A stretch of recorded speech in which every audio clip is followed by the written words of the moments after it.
हम इसके बाद हम अगला चैप्टर को डिस्कस करें जो कि है ट्रांसपोर्ट का चैप्टर। इसमें डिफरेंट चैप्टर्स आ जाते हैं। प्लांट की भी ट्रांसपोर्ट आ जाती है, एनिमल्स में भी पूरा हार्ट वाला चैप्टर आ जाता है, ठीक है। उसके बाद इसमें लिम्फेटिक्स वाली चीज़ें भी आ जाती हैं, इम्यूनिटी वाली चीज़ें भी आ जाती हैं। तो इसमें टॉपिक ज़्यादा हैं, तो इसलिए हम इसके क्वेश्चंस को ज़्यादा सॉल्व करेंगे। थोड़ी सी वीडियो लंबी भी होगी, बट इन 4 टॉपिक से देखें, प्लांट वाले टॉपिक से 1 से 2 MCQ पिक किए जाते हैं। इम्यूनिटी और लिम्फेटिक्स से कभी आता है कभी नहीं, बट इन दोनों से मिला के 1 से 2 MCQ इससे पिक किए जाते हैं। और एनिमल के हार्ट वाले चैप्टर से अराउंड 2 MCQ। तो अगर आप टोटल लगाएं, ये 2 तो पक्के हैं और यहाँ से एक भी लें तो 4 MCQ समझें आपके इस चैप्टर से कवर हो रहे होते हैं, क्योंकि बड़ा चैप्टर है। 4 से 6 MCQ का इससे रेशो है जो आता है।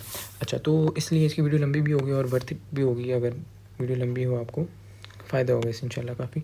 अच्छा, स्टार्ट लेते हैं। सबसे पहला MCQ है 479 का, the maximum water potential of pure water is. अब वाटर पोटेंशियल होता क्या है? देखिए, वाटर पोटेंशियल को हम ऐसे डिफाइन करते हैं, kinetic energy of water. Kinetic energy वो एनर्जी जो मूवमेंट में काम दे, ठीक है, पहली चीज़ हो गई। उसके बाद वाटर पोटेंशियल जो है ये है, हम इसकी इक्वेशन ऐसे लिखते हैं कि वाटर पोटेंशियल, इसको PW लिखेंगे, ऐसे रिप्रेजेंट करते हैं इसको, ठीक है, साई इसको कहते हैं। ये वाटर पोटेंशियल लिखेंगे equals to solute potential plus pressure potential. अब सॉल्यूट पोटेंशियल क्या है? सॉल्यूट पोटेंशियल ये है कि अगर तो किसी ये कंटेनर है, इसमें प्योर वाटर है, तो उसका वाटर पोटेंशियल, प्योर वाटर का वाटर पोटेंशियल 0 हो जाता है। अब अगर इसमें यही कंटेनर में आपने, मैं इसको मिटा के कुछ समझे NaCl सॉल्ट ऐड कर दिया, NaCl, तो क्या हो जाएगा? ये सॉल्यूट पोटेंशियल हो गया इसका, ठीक है। सॉल्यूट को ऐड किया है तो ये माइनस में, नेगेटिव में चला जाएगा इसका पोटेंशियल। तो ये सॉल्यूट पोटेंशियल और प्रेशर पोटेंशियल क्या है कि अगर 2 कंटेनर है, ये कंटेनर है, मैं ड्रॉ करता हूँ इसको। अगर ये एक कंटेनर है और ये दूसरा कंटेनर है और ये आपस में कनेक्ट हुए हैं, ठीक है, कनेक्ट हुए हैं, और यहाँ भी वाटर है, यहाँ भी वाटर है, ठीक है। तो हमने इस कंटेनर में प्रेशर लगाया, जब प्रेशर लगाया तो वाटर यहाँ से यहाँ मूव करना शुरू हो गया। तो ये प्रेशर ने क्या जनरेट किया? वाटर की मूवमेंट जनरेट की, वाटर का पोटेंशियल जनरेट किया, प्रेशर पोटेंशियल इसको हम नाम दे देंगे। तो ये वो है प्रेशर पोटेंशियल। तो इन दोनों का सम को हम वाटर पोटेंशियल कहते हैं, ठीक है। प्योर वाटर का 0 होता है और इसमें कोई सॉल्यूट वगैरह ऐड होंगे तो नेगेटिव हो जाएगा। तो maximum potential of water potential maximum कितना है? 0 होता है। प्योर वाटर है तो 0 होगा। उसके बाद ये pathway of water transport in which water moves through plasmodesmata. Plasmodesmata क्या है कि सेल्स आगे आपस में कनेक्टेड हैं, ये एक सेल है, ये दूसरा सेल है, और ये आपस में कनेक्ट है प्लांट में, ठीक है। तो ये इस कनेक्शन को प्लाज्मोडेस्माटा का नाम देंगे। अब ये क्या कहना चाह रहे हैं मैं आपको पहले समझाता हूँ, फिर हम आगे देखेंगे। यहाँ देखिए 2 तरह के मेनली पाथवे होते हैं। वैक्यूलर पाथवे ऐसा इंपॉर्टेंट नहीं है, 2 तरह के मेनली पूछे जाते हैं। एक सिम्प्लास्ट पाथवे होता है और एक हमारे पास एपोप्लास्ट पाथवे होता है, ठीक है। अच्छा, एक सिम्प्लास्ट है, एक एपोप्लास्ट पाथवे है। अच्छा, जो अगर तो यहाँ पर अगर देखें, अगर तो मूवमेंट हो रही है वाटर की थ्रू, ये अगर आप कंसिडर कर लें, ये है आपके पास सेल वॉल। तो पानी कैसे मूव कर रहा है? थ्रू सेल वॉल, एक सेल से सेल वॉल, दूसरी सेल वॉल, ठीक है, सेल वॉल के जरिए मूव करता जा रहा है। बट एक टाइम आएगा कि इसकी हिंड्रेंस आ जाएगी। हिंड्रेंस क्या है? ये है हमारे पास एंडोडर्मिस। एंडोडर्मिस प्लांट की एक लेयर है जो कि इसको ब्लॉक कर देती है कि अब इससे आगे आप नहीं मूव कर सकते थ्रू सेल वॉल। तो फिर ये क्या करता है? ये अंदर से मूव करना शुरू कर देता है। इससे ये अंदर जाएगा, अंदर ये प्लाज्मोडेस्माटा सेल के अंदर से कनेक्शन हैं आपस में साइटोप्लाज्म के, वहाँ से मूव करना शुरू कर देगा, जिसको हम क्या नाम दे देंगे? जिसको हम नाम दे देते हैं एक्चुअली सिम्प्लास्ट पाथवे। और जो सेल वॉल से मूव कर रहा था वो क्या था? वो एपोप्लास्ट पाथवे। तो अब 2 तरह के पाथवे हो गए। एक है एपोप्लास्ट जो सेल वॉल से मूव कर रहा है, ऐसे याद रख सकते हैं, एपोप्लास्ट ए से आता है और सेल वॉल जो है सी से, ए और सी करीब होते हैं, तो ऐसे याद रखना आसान हो जाएगा। एपोप्लास्ट है, ये सेल वॉल से मूव कर रहा है। एंडोडर्मिस पे इसकी क्या होगी? हिंड्रेंस होगी, जिसको एक ऐसी चीज़ है, इसको कैस्पेरियन स्ट्रिप कह रहे हैं। आप समझे को एक स्ट्रिप बनाई हुई है, जैसे यहाँ पर एक स्ट्रिप बनी हुई है ना, ये स्ट्रिप बनी हुई है, तो इसको नाम देने कैस्पेरियन स्ट्रिप। एंडोडर्मिस में, एंडोडर्मिस प्लांट की एक लेयर है, उसमें मौजूद है और ये वाटर को आगे मूव नहीं करने दे रही by the root of cell wall. तो इस पूरा रूट से जैसे मूव किया तो ये था एपोप्लास्ट पाथवे। अब ये सेल के अंदर साइटोप्लाज्म में जाएगा, साइटोप्लाज्मिक कनेक्शन जो सेल के आपस में है उनसे मूव करेगा। इसको प्लाज्मोडेस्माटा नाम है, इसको हम नाम दे रहे हैं सिम्प्लास्ट पाथवे। तो ये 2 पाथवे बहुत इंपॉर्टेंट है, काफ़ी बहुत ज़्यादा ही पूछे जाते हैं। अच्छा, तो अब है पाथवे जो प्लाज्मोडेस्माटा से, ये हमने अभी देखा है कि क्या है, ये सिम्प्लास्ट पाथवे। वैक्यूलर पाथवे होता है कि वैक्यूल, आपको पता है प्लांट के वैक्यूल्स होते हैं, प्लांट उसमें चीज़ें स्टोर कर लेते हैं और जब चाहिए होती हैं वो रिलीज़ कर देते हैं। तो इतना इंपॉर्टेंट नहीं ना, इतना पूछा जाता है। आगे है 4 plants are present in different environment condition. अच्छा, इसको मैं थोड़ा सा क्वेश्चन बड़ा है, इसको हम कुछ ना कुछ लिखते जाएँ इसका, ताकि आपके लिए आसानी हो जाए आखिर में इसको देखना। अच्छा, 4 प्लांट्स हैं भाई। प्लांट ए जो है मैं ए लिख रहा हूँ, plant A presented in warm climate with continuous rainfall. Climate क्या है, वार्म है, रेनफॉल हो रही है। अच्छा, बी देखते हैं, बी जो है presented in cool forest, temperature का एक कूल टेम्परेचर है। सी क्या है, सी है presented in warm climate with little breeze, ठीक है, वार्म और ब्रीज। डी क्या है, presented in warm climate with high wind speed, D wind speed ज़्यादा है। वार्म तो सब में आ रहा है तो इसलिए इतना इंपॉर्टेंट नहीं रहेगा, विंड स्पीड ज़्यादा है। तो अब क्या कह रहे हैं, watch of the fall above plants will have the higher rate of transpiration. देखिए ट्रांसपिरेशन किन किन चीज़ों पर डिपेंड करती है, ट्रांसपिरेशन डिपेंड करती है, इसको हम यहाँ डिस्कस कर लेते हैं पहले। यहाँ पर देखिए, अगर तो टेम्परेचर ज़्यादा हो तो ट्रांसपिरेशन भी क्या हो जाएगी, ज़्यादा हो जाएगी। जैसे टेम्परेचर ज़्यादा होता है, एवेपोरेशन भी ज़्यादा हो जाती है, तो ये भी वाटर एक्चुअली उड़ ही रहा है वाटर वेपर्स की फॉर्म में, तो ज़्यादा हो जाती है। अगर ह्यूमिडिटी इन्वायरमेंट में ज़्यादा हो तो मतलब क्या है कि बाहर वाटर ऑलरेडी ज़्यादा है, तो प्लांट से क्यों आएगा वाटर, तो ट्रांसपिरेशन क्या हो जाती है, कम हो जाती है, ठीक है। और विंड स्पीड का भी ऐसे ही लेना देना है कि विंड स्पीड अगर ज़्यादा हो तो विंड स्पीड ज़्यादा होगी तो अपने साथ पानी को ज़्यादा लेके जाएगी, तो ट्रांसपिरेशन ज़्यादा हो जाती है। तो यहाँ पर अब देखते हैं, ये कह रहे हैं कि इनमें क्या हो कि हायर रेट ऑफ ट्रांसपिरेशन, तो मैंने बताया विंड स्पीड की बात, तो विंड स्पीड यहाँ पर ज़्यादा है इसमें प्लांट डी में, तो हमारे पास प्लांट डी आंसर हो जाएगा, जो कि है ऑप्शन सी, ठीक है। इसको ऐसे क्वेश्चन को ऐसे टैकल करना पड़ेगा, कोई मुश्किल नहीं है वैसे तो। अच्छा, आगे है dash is attractive force between a water molecule and container. देखें, दो तरह की फोर्सेज हमारे पास होती हैं, एक होती है एडिशन फोर्स, एक होती है कोहेजन फोर्स। तो हमारे पास जो ये वाली पूछ रहे हैं कि वाटर मॉलिक्यूल और कंटेनर, तो ये अगर कोई कंटेनर है इसकी और वाटर मॉलिक्यूल के आपस में जो फोर्स है उसको हम नाम देते हैं एडिशन का, और वाटर मॉलिक्यूल के आपस में फोर्स हो तो कोहेजन का नाम होता है। तो एडिशन इसका आंसर हो जाएगा कंटेनर के साथ। तो इस जाइलम में यूजुअली जो वाटर मूव कर रहा होता है, तो एक तो वाटर मॉलिक्यूल के आपस में अट्रैक्शन, दूसरा जाइलम वेसल के वॉल के साथ अट्रैक्शन, ये दोनों से ऊपर मूव कर रहा होता है। अच्छा, अगला है the cells which play very important role in developing immunity are. तो ऐसे कौन से सेल्स हैं जो इम्यूनिटी डेवलप करने में बहुत ज़्यादा इंपॉर्टेंट अपना रोल प्ले करते हैं, तो वो कौन से होते हैं भाई, हमारे पास होते हैं लिम्फोसाइट, टी लिम्फोसाइट होते हैं और बी लिम्फोसाइट होते हैं, ठीक है।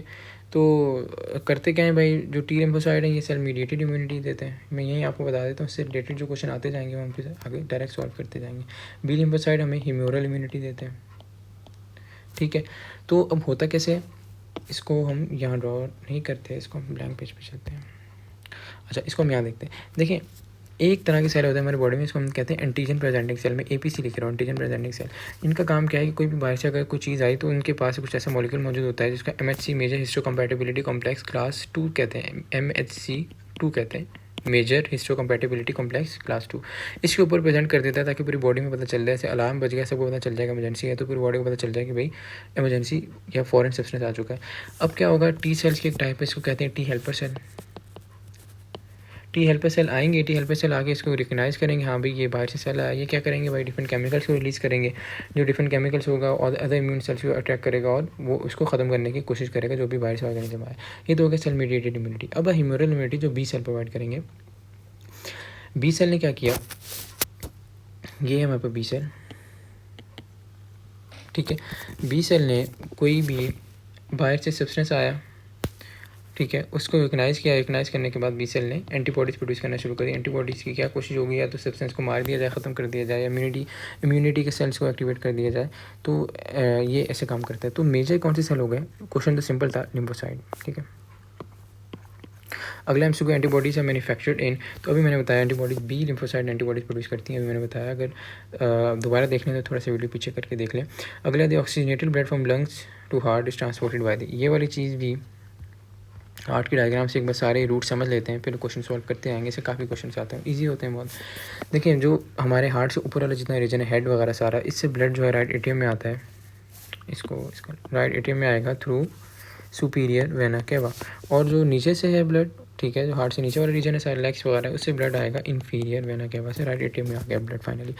राइट एट्रियम में आ गया ब्लड, तो राइट एट्रियम जब कॉन्ट्रैक्ट करेगा तो इसको भेज देगा, एक तरह का वैल्व मौजूद होता है ट्राइकस्पिड, कस्प का मतलब है कि ऐसी चीज़ें मौजूद होंगी, इसको 3 होती हैं तो ट्राइकस्पिड कह देते हैं।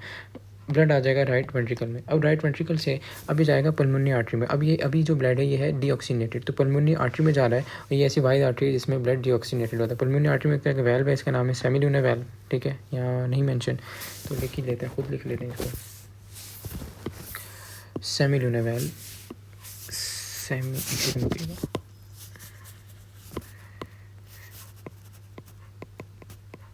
सेमिलुनर वेल, ठीक है।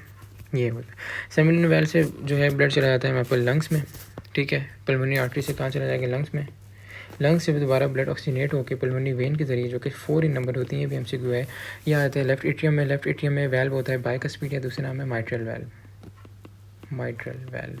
उससे आता है लेफ्ट वेंट्रिकल में। लेफ्ट वेंट्रिकल से ब्लड को पंप कर दिया जाता है थ्रू आयोटा। आयोटा में भी सेमिलुनर वेल्व होते हैं पूरी बॉडी में।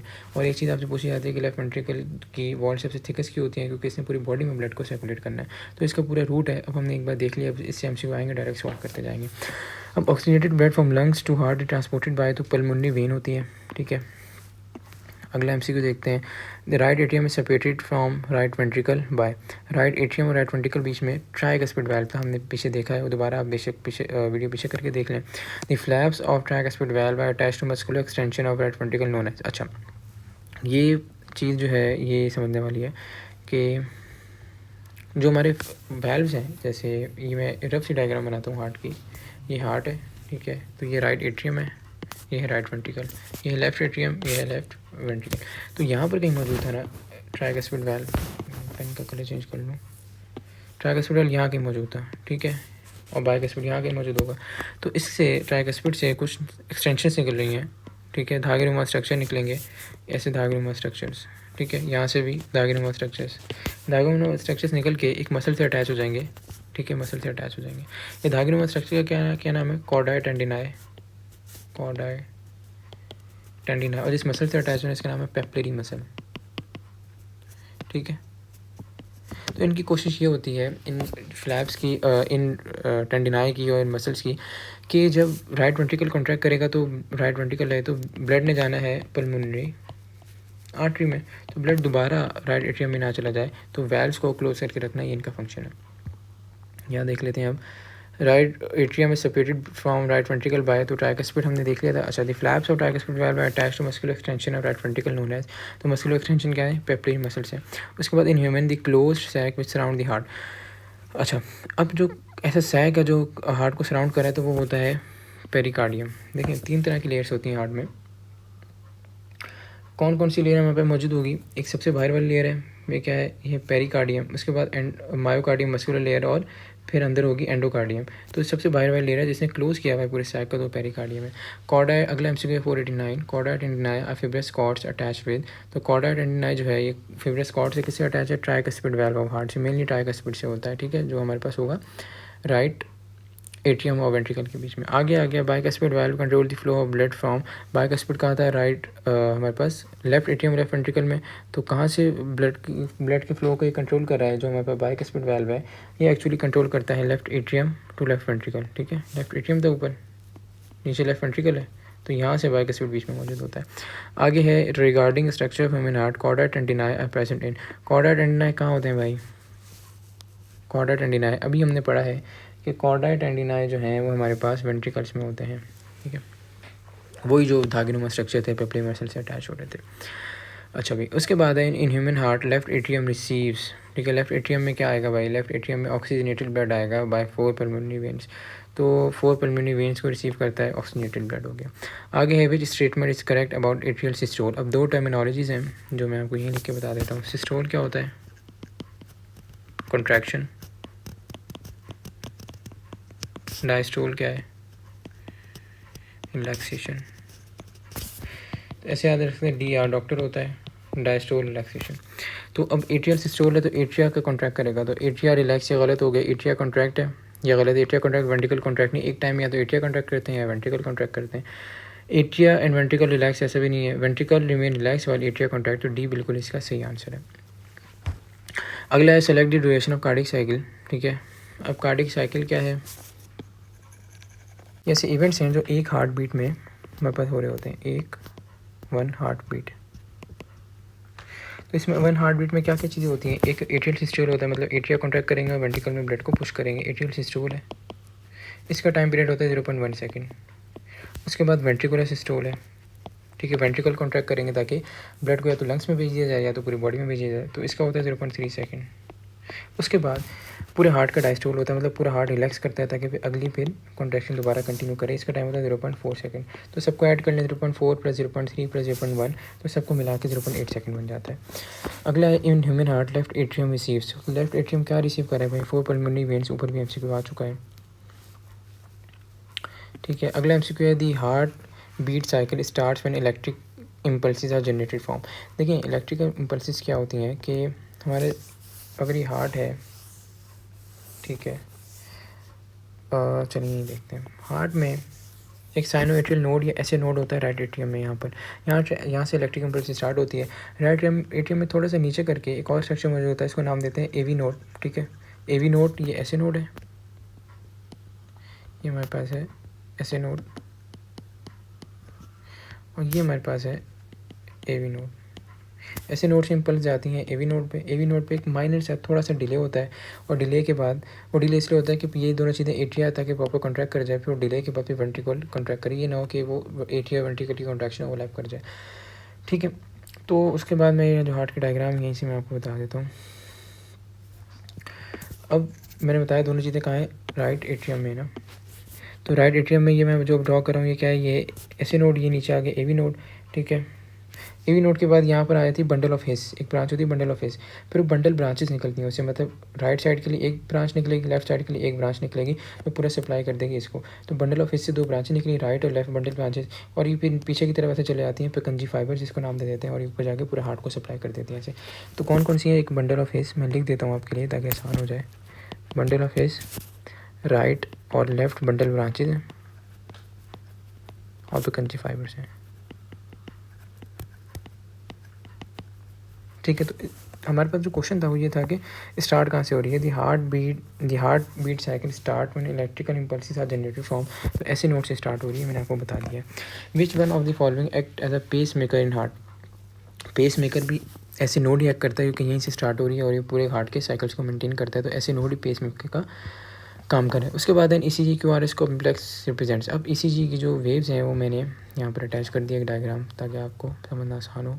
ये वाले डायग्राम जो देखिए, जो ECG की जो बेसिक सी चीज़ें मैं आपको बता देता हूँ ताकि ECG से रिलेटेड क्वेश्चन आप सॉल्व कर लें। एक तो होती है पी वेव, ठीक है। पी वेव रिप्रेजेंट करती है एट्रिया की कॉन्ट्रैक्शन को, या एट्रियल कॉन्ट्रैक्शन कह लें, एट्रियल सिस्टोल कह लें, एक ही बात है। उसके बाद एक QRS है, तो इसको हम नाम देते हैं QRS कॉम्प्लेक्स। ये रिप्रेजेंट करता है वेंट्रिकुलर कॉन्ट्रैक्शन, या अच्छी ज़ुबान में कहें तो वेंट्रिकुलर सिस्टोल।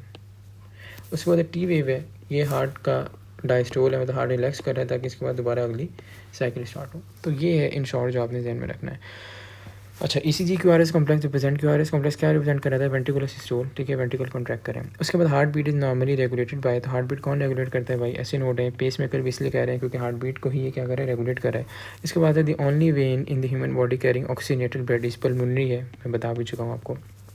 उसके बाद अगला है विच of the following blood vessel contain semilunar valve. तो 2 में थे, कहाँ पर थे भाई, सेमिलुनर वाल्व। एक तो हमारे पास वेन्स में होते हैं, ठीक है, 3 जगह होते हैं सेमिलुनर वाल्व। एक तो है हमारे पास वेन्स में, तो वेन्स में तो है ही है क्योंकि बैक फ्लो को रिप्रेजेंट करने से बचाएं। उसके बाद दूसरा होता है हमारे पास ये पल्मोनरी आर्टरी में, यहाँ पे पल्मोनरी आर्टरी में, और तीसरा होंगे एओर्टा में। एओर्टा ये रहा, ठीक है, ये एओर्टा, एओर्टिक वाल्व इन्होंने लिखा है, ये सेमिलुनर होता है और वेन्स में होता है। तो यहाँ किस हिसाब से पूछा हुआ है, इन्होंने वेन्स के हिसाब से पूछा हुआ है, तो वेन्स ही मार्क कर देंगे। अगला है flow of blood in the capillaries is adjusted bye.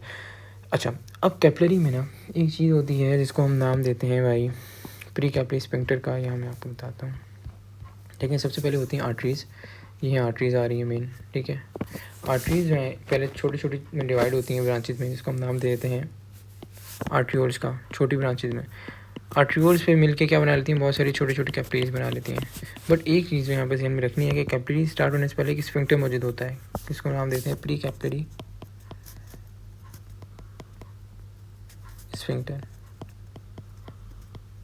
ये क्या है, प्री कैपिलरी स्फिंक्टर क्या है कि आर्टरीज में तो ब्लड का फ्लो बहुत तेज़ होता है, बट जो कैपिलरीज हैं वो 1 सेल थिक हैं, तो इतना तेज़ ब्लड फ्लो ये नहीं बर्दाश्त कर पाएंगी, ये रप्चर हो जाएंगी।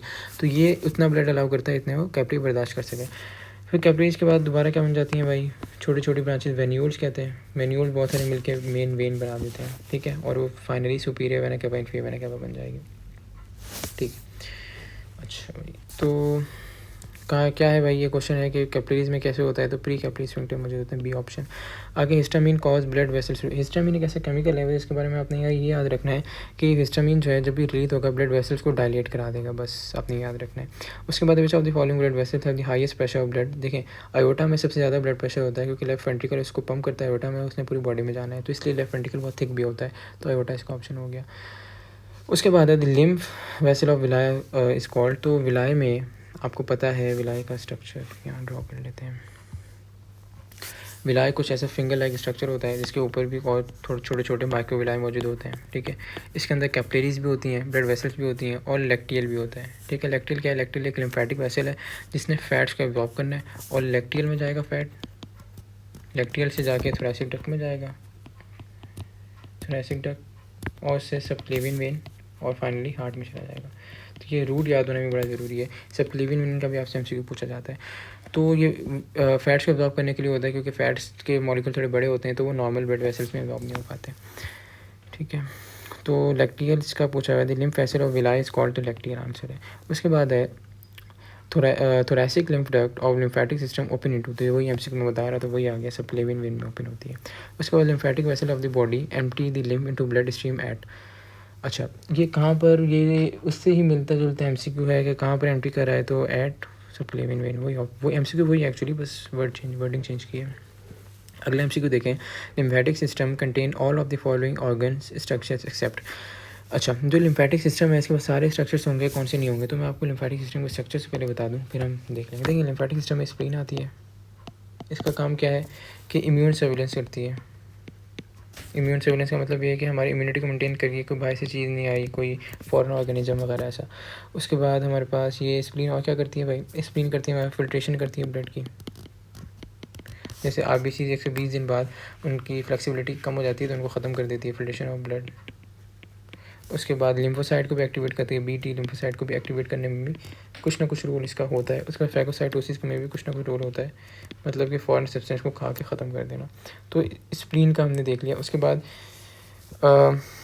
मिसाल फॉलोइंग अगर लिम्फेटिक ऑर्गन, ठीक है स्प्लीन ही है, तो आंसर तो यही मार्क करेंगे। स्टमक हो नहीं सकता, किडनी लिवर तो दूर दूर से कहीं नहीं है, स्प्लीन ही है, इसको मैंने आपको रोल बता दिया। आगे है which part of the antibody recognise antigen during immune response. तो एंटीबॉडी के कुछ पार्ट्स होते हैं जो मैं आपको भी बताता हूँ। तो यहाँ पर ये पूछ रहे हैं कि ऐसा कौन सा पार्ट है एंटीबॉडी का जो कि क्या करता है, इम्यून रिस्पॉन्स एंटीजन को रिकग्नाइज कर लेता है। एंटीबॉडी के पहले पार्ट्स देखते हैं। ये देखें भाई एंटीबॉडी का पार्ट आ गया, ये एंटीबॉडी में टोटल 4 चेन्स होती हैं, 2 हैवी चेन्स, 2 लाइट चेन। दोनों हैवी चेन के पास भी कांस्टेंट रीजन होता है और वेरिएबल रीजन, लाइट चेन के पास भी कांस्टेंट और वेरिएबल रीजन। तो देखिए अब जो मैं मार्क करूँगा ये सारी होगी हैवी चेन, ठीक है। अब मैं मार्क करने लगा हूँ, ये जो है ये सारी क्या है, ये है हैवी चेन, ठीक है। ये हैवी चेन का जो मैं मार्क किया अब तक, दोनों हैवी चेन है, ये पहली है ये दूसरी है, और इसका क्या है, ये है कांस्टेंट रीजन।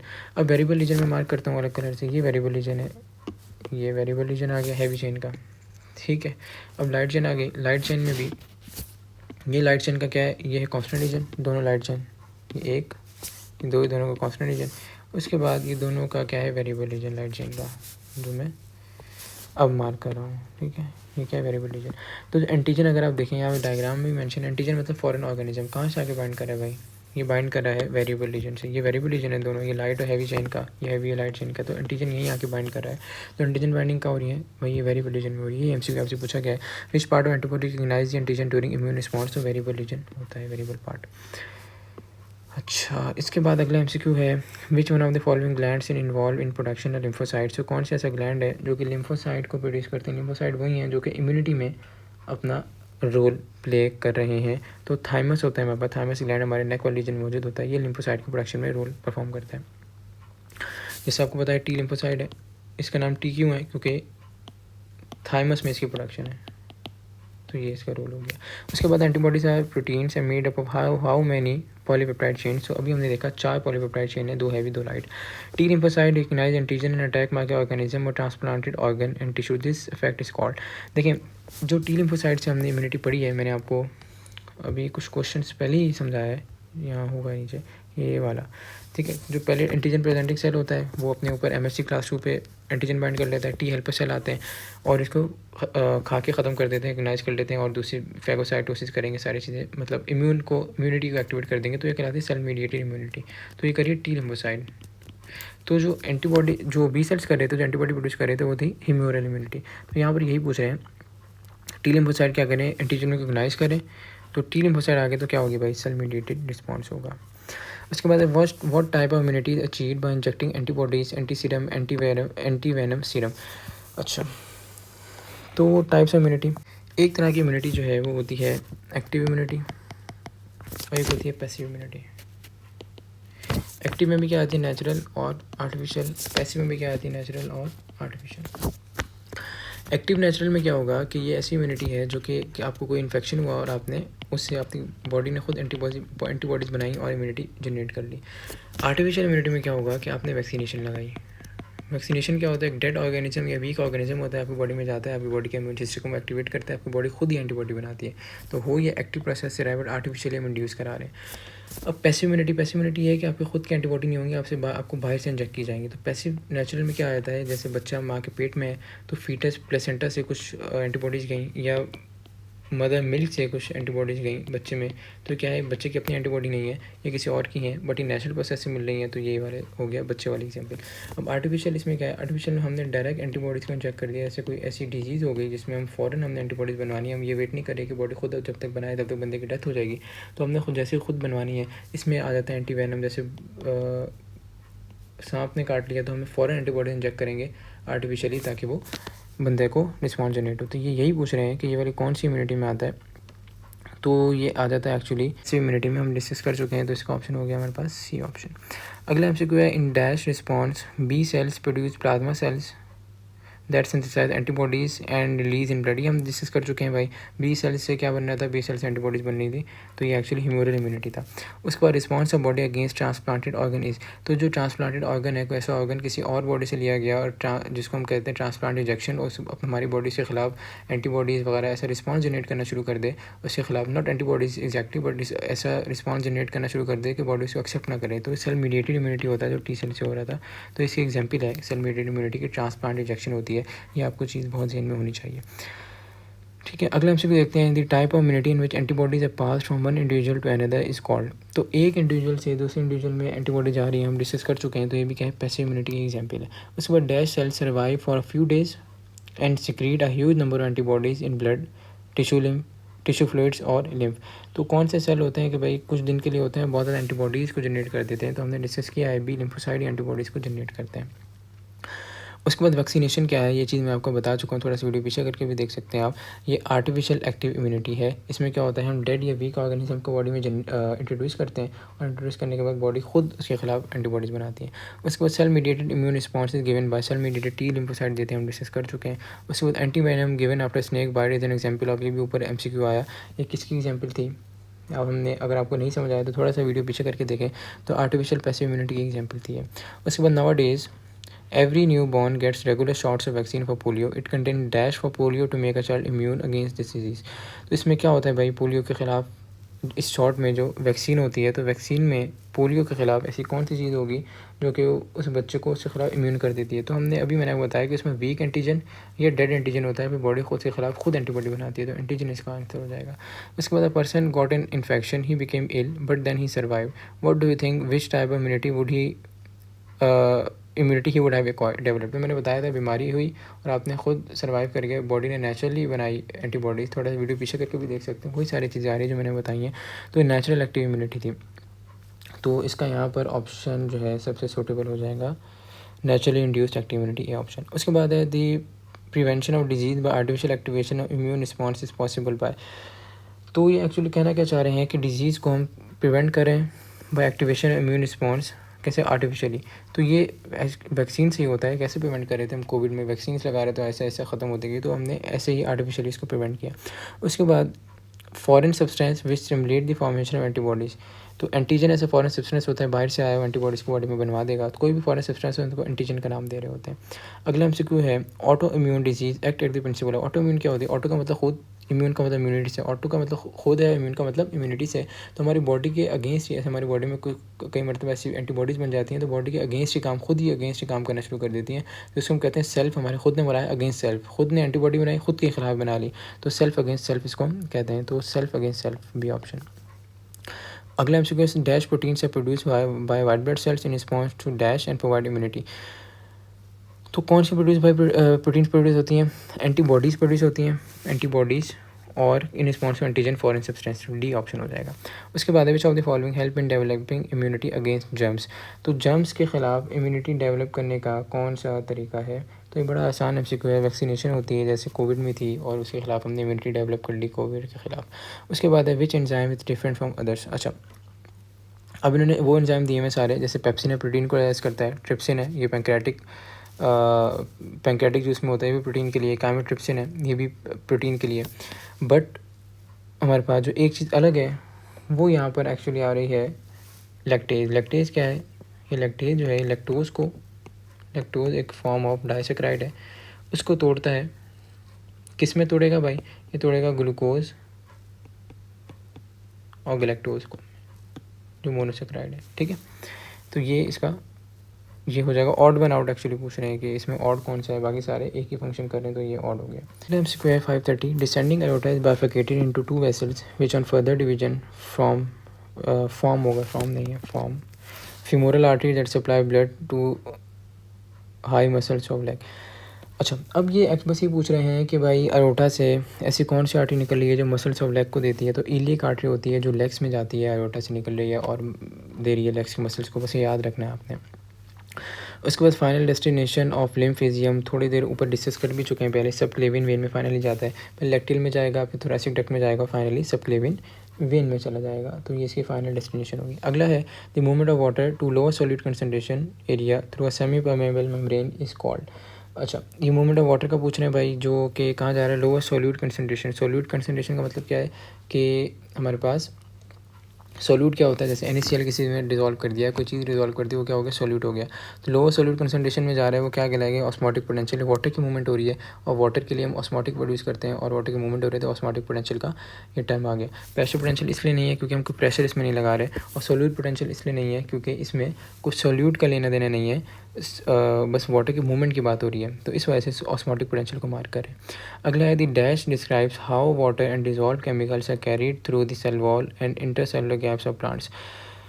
अच्छा, ये वाली चीज़, यही वाला एमसीक्यू पहले आ चुका है, ये वाला नहीं एक्चुअली, बट यही कॉन्सेप्ट का एमसीक्यू मैंने आपको बताया था कि दो पाथवे हैं, एक आप एपोप्लास्ट करना है, सिम्प्लास्ट। तो सेल वॉल से मूव कर रहा था एपोप्लास्ट था, और जो प्लाज्मा डिस्मेटर से मूव कर रहा है सिम्प्लास्ट पाथवे था।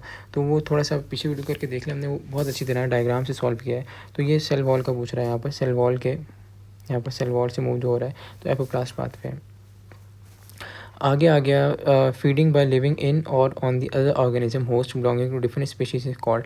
अच्छा, ये होता है कि अगर किसी और ऑर्गेनिज्म पे आप रह रहे हैं और इस पर फीड कर रहे हैं और उसको नुकसान पहुंचा रहे हैं, तो पैरासिटिक न्यूट्रिशन होती है, ठीक है। पैरासिटिक न्यूट्रिशन है। सिम्बियोटिक न्यूट्रिशन ऐसी है कि भाई आप रिलेशन बना के रह रहे हैं किसी के साथ और दूसरे को फ़ायदा भी दे रहे हैं और उससे फ़ायदा भी ले रहे हैं, तो ऐसा होती है। और आपके पास ये मेनली ये वाली जो पूछी हुई होगी पैरासिटिक न्यूट्रिशन। मिनरल न्यूट्रिशन ऐसा कुछ होता नहीं है, ठीक है। तो बस ये आंसर हो गया। आगे the method of bringing oxygenated air into contact with gas exchange surface is called.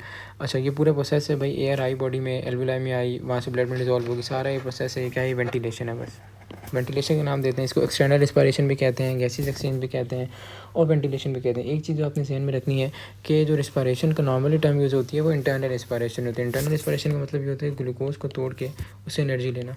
जो अगर एक्सटर्नल रिस्पायरेशन आप कहें तो वो गैसेज एक्सचेंज के लिए यूज़ होती है, उसके लिए और टर्म है गैसेज एक्सचेंज, वेंटिलेशन है सारे। उसके बाद what's the optimum pH of pepsin in stomach. आपको पता है स्टमक में क्या मौजूद होता है? एक एंजाइम है जिसका नाम है, जो इनएक्टिवेटेड पहले फॉर्म में होता है पेप्सिनोजन, जो बाद में कन्वर्ट होता है पेप्सिन में bye the help of HCl hydrochloric acid, ठीक है। और ये इसकी पीएच होती है अराउंड 2, ठीक है। और पेप्सिन क्या करते हैं? प्रोटीन को डाइजेस्ट करते हैं। तो ऑप्टिमम पीएच कितनी हो गई? 2 हो गई। या इसको मोर स्पेसिफिक अगर आप कर लें तो आपके पास 1.4 हो जाएगी, नॉट 2। अगर 1.4 नहीं ऑप्शन होता तो हम 2 मार्क करते हैं, 1.4 बिल्कुल एग्जैक्ट हो जाएगी। आगे which enzyme secreted in inactivated state to prevent it from digesting its own cell. अच्छा, तो अभी मैंने बताया कि ये पेप्सिनोजेन में सिक्रीट होता है, फिर बाद में पेप्सिन बन जाता है by the help of HCl, तो पेप्सिन ही आंसर हो गया। उसके बाद है carnivorous adaptation of plants due to relatively low content of. अच्छा, प्लांट जो हैं, जो कार्निवोरस प्लांट हैं, यूजुअली इंसेक्ट्स को यूज़ करते हैं, और इनकी आपको ये चीज़ ध्यान में होनी चाहिए, कार्निवोरस प्लांट जो ऑटोट्रोफ होते हैं, अपना खाना खुद बनाते हैं। तो आप ये कहें कि इंसेक्ट को क्यों यूज़ कर रहे हैं खाने के लिए, तो ये अपनी न्यूट्रिशन को सप्लीमेंट करने के लिए और अच्छी न्यूट्रिशन करने के लिए यूज़ करते हैं। और न्यूट्रिशन में भी क्या अच्छा करने के लिए, नाइट्रोजन कंपोनेंट अचीव करने के लिए, नाइट्रोजन कंपोनेंट गेन करने के लिए। तो इसमें नाइट्रोजन आंसर हो जाएगा। कार्निवोरस एडेप्टेशन जो है नाइट्रोजन गेन करने के लिए होती है। अगला है nutritional terms, what among the following sundew you categorise. अच्छा, अब सनड्यू प्लांट को क्या कैटेगराइज करते हैं, ये हमने जो है अच्छी तरह पूरा जो न्यूट्रिशन का हमने चैप्टर पढ़ा है उसमें डिस्कस किया है। ये पार्शियली ऑटोट्रोफ होता है, पार्शियली हेटरोट्रोफिक होता है। जो ये भी एक्चुअली सनड्यू प्लांट क्या है, ये इंसेक्टिवर्स प्लांट में आ रहा है। तो ये कुछ खाना खुद भी बनाएगा, पार्शियली हेटरोट्रोफिक का मतलब इंसेक्ट से भी ले रहा है, तो इसको partially autotrophic, partially heterotrophic mark करें। तो यहाँ तक इसके MCQ हमने काफ़ी डिस्कस कर लिए, काफ़ी अच्छे तरह डिस्कस किए। इससे रिलेटेड कॉन्सेप्ट से आपसे पूछे जाते हैं। तो अब नेक्स्ट वीडियो में कोई और चैप्टर को डिस्कस करेंगे।